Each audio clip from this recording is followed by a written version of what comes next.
a Facebook Messenger flaw could have let hackers listen in.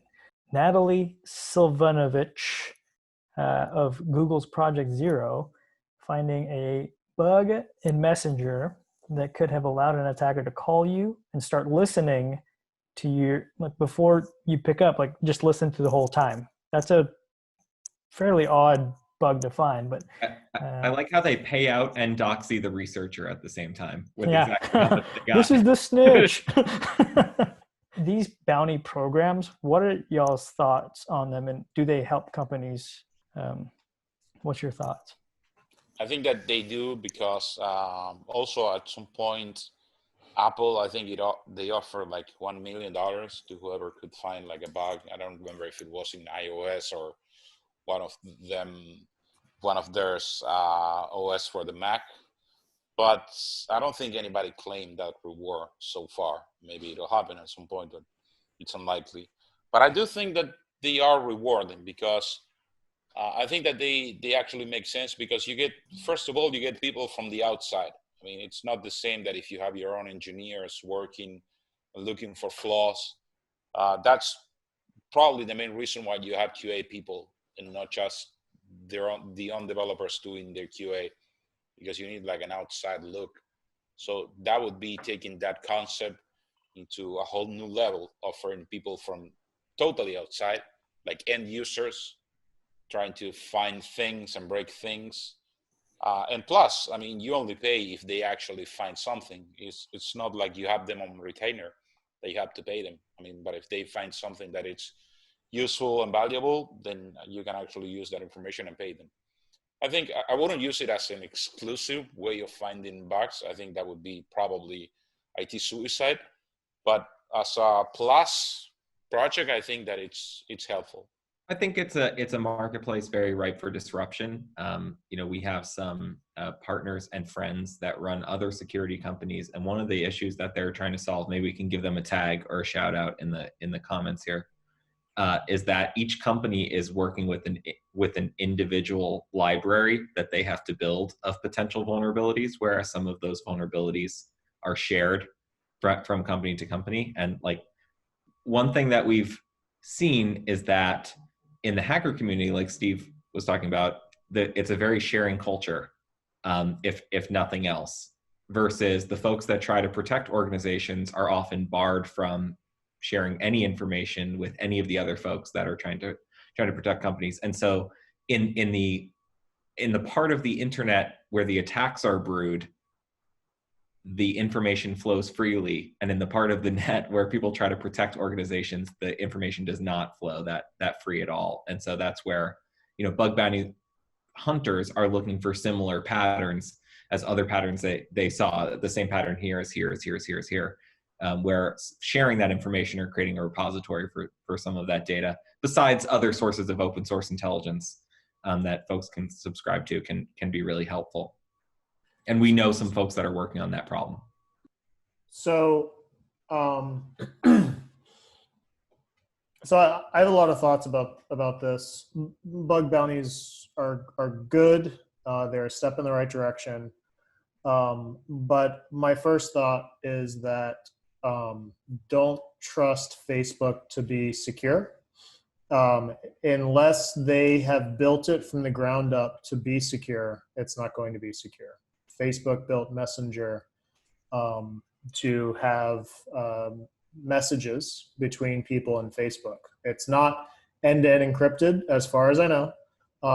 And I spoke with a developer that worked on the original Messenger. He said he built it in 3 months. So it was always meant as a feature, but it was not built from the ground up to be secure. And you have to build security first. The people want to be hackers, and by that I mean, fast code developers.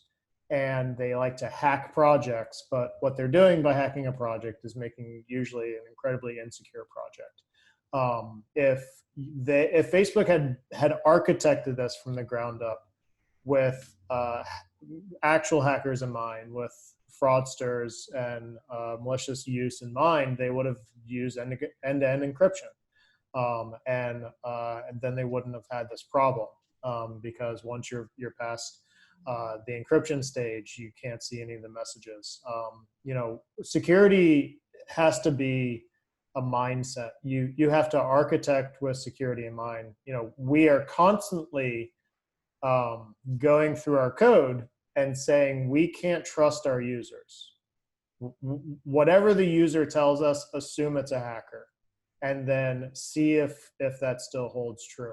And I don't know the details of this particular bug, but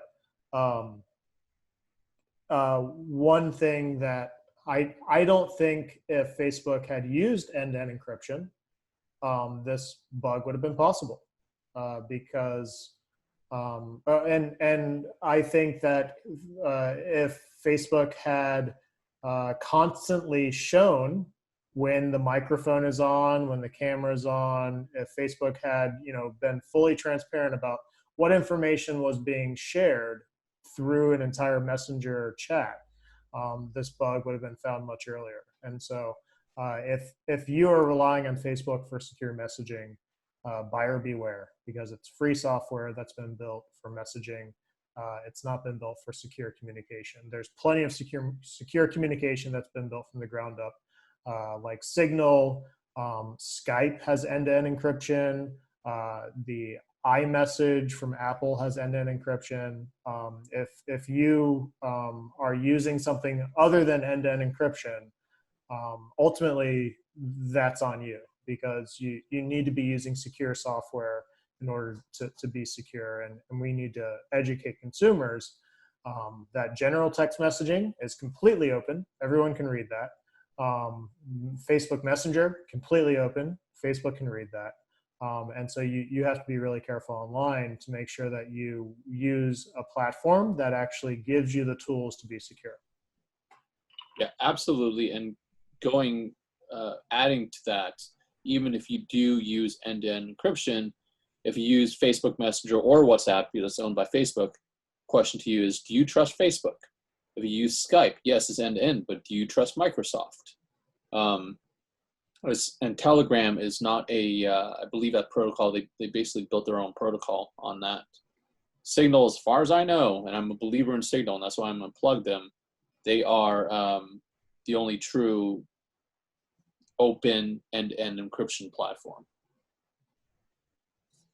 Is Signal open source, or did they do a code review?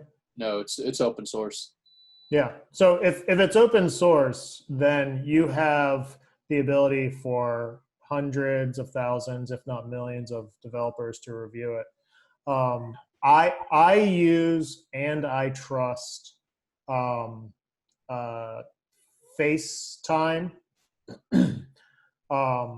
iMessage, Signal, and Skype end-to-end encryption. And I feel like Skype end-to-end encryption has been scrutinized enough that it truly is a handshake between me and the other party. So, but yeah, I mean, that there's currently no authority that's saying what is good and what is bad, and so consumers are just using whatever they have. Yeah, but same with messages. If a government agency goes knocking on Apple's door, do you trust Apple to not turn that over? Well, Apple does not contain the keys. That's true. Yeah, it's purely end to end, and so and Apple, and that's happened, and Apple's refused to even work with police. Now, whatever's on your phone can be accessed. There are known exploits in iOS that law enforcement is using to basically brute force guess your PIN to your phone, and then gain access. If you don't have Face ID and they just point it at you, or they force your finger onto your phone. But if it's truly end to end, you don't have to trust Apple. All you have to trust is that Apple did the handshake properly. And to that note, it is to Apple's credit whenever flaws like that are exposed, and they do find out that companies are exploiting it to break into iOS devices. They are very good at securing those holes.